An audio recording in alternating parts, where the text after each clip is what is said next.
Assalamualaikum warahmatullahi wabarakatuh. Perkenalkan, nama saya Hanifah Oktavia Rahmawati dari kelas 12 Keperawatan SMK BIM Kota Mojokerto. Di sini saya akan menjelaskan tentang biofarmasi dan pengelompokan obat. Nah, untuk biofarmasi ini adalah ilmu yang bertujuan mempelajari pengaruh-pengaruh pembuatan sediaan farmasi terhadap efek terapeutik obat. Nah, biofarmasi ini mempunyai 3 fase.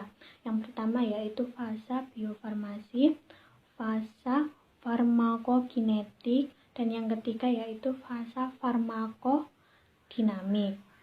Nah, untuk fase biofarmasi atau farmasetika adalah fase yang meliputi waktu mulai penggunaan obat melalui mulut sampai pelepasan zat aktifnya ke dalam cairan tubuh. Fase ini berhubungan dengan ketersediaan farmasi dari zat aktifnya di mana obat siap diabsorpsi. Nah, yang kedua yaitu fase farmakokinetik, adalah fase yang meliputi semua proses yang dilakukan tubuh setelah obat dilepas dari bentuk sediaannya yang terdiri dari absorpsi, distribusi, metabolisme, dan sekresi. Nah, untuk yang ketiga yaitu fase farmakodinamik, adalah fase di mana obat telah berinteraksi dengan sisi reseptor dan siap memberikan efek. Nah, fase ini memiliki beberapa tahap. Yang pertama, fase biofarmasi, yaitu memiliki 3 tahap. Yang pertama yaitu tablet dengan zat aktif, kemudian tablet pecah, granul pecah, zat aktif, terlepas dan larut, kemudian obat tersedia untuk resorpsi. Dan yang kedua yaitu fase farmakokinetik, yaitu obat tersedia untuk bekerja, kemudian resorpsi, metabolisme, distribusi, dan ekskresi. Dan yang ketiga yaitu fase farmakodinamik, yaitu interaksi dengan reseptor di tempat kerja, kemudian efek. Nah, untuk pengelompokan obat ini ada 7 pengelompokan obat. Yang pertama yaitu obat bebas. Obat bebas ditandai dengan lingkaran berwarna hijau dengan garis tepi hitam. Ini menunjukkan bahwa obat tersebut dapat dibeli secara bebas tanpa menggunakan resep dokter. Meskipun disebut aman, obat bebas tetap tidak boleh digunakan sembarangan, karena bagaimanapun obat memiliki kandungan kimia yang dapat berdampak pada tubuh. Obat-obatan yang dapat dibeli secara bebas biasanya digunakan untuk mengatasi penyakit yang memiliki gejala ringan. Contohnya adalah paracetamol, vitamin, antasida, dan botrek. Yang kedua yaitu obat bebas terbatas.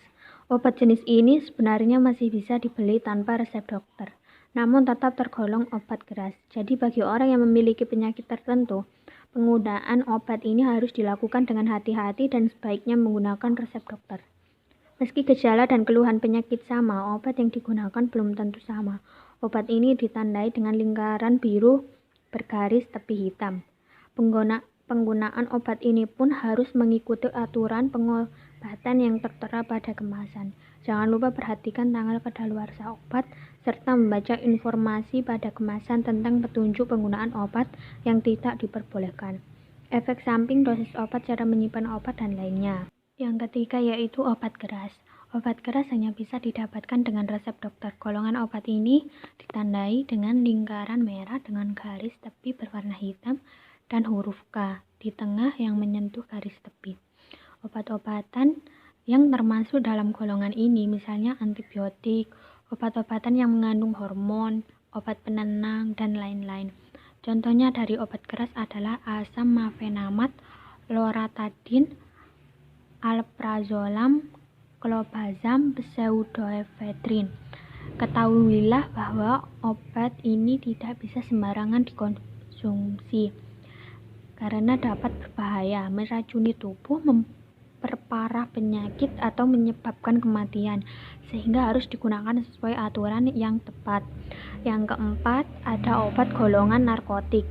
Ini merupakan golongan obat yang paling berbahaya. Obat golongan narkotik mempunyai simbol seperti tanda plus dengan lingkaran berwarna merah. Obat ini hanya bisa didapatkan dengan resep dokter, dengan tanda tangan dokter disertai nomor izin praktik dokter pada resep tersebut, dan tidak dapat menggunakan kopi resep. Golongan obat narkotik berbahan dasar tanaman atau buatan berupa sintesis ataupun semi-sintesis.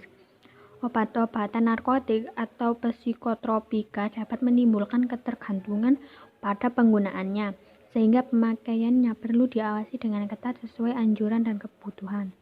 Selain itu, obat narkotik dapat mempengaruhi susunan syaraf pusat dan mempengaruhi tingkah laku serta aktivitas pada titik tertentu.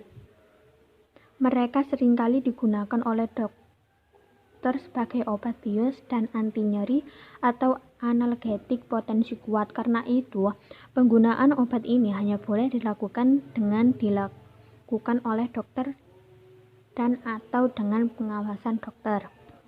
Yang kelima yaitu obat fitofarmaka. Obat golongan ini memiliki tanda kristal salju berwarna hijau pada lingkaran kuning dengan tepi warna hijau.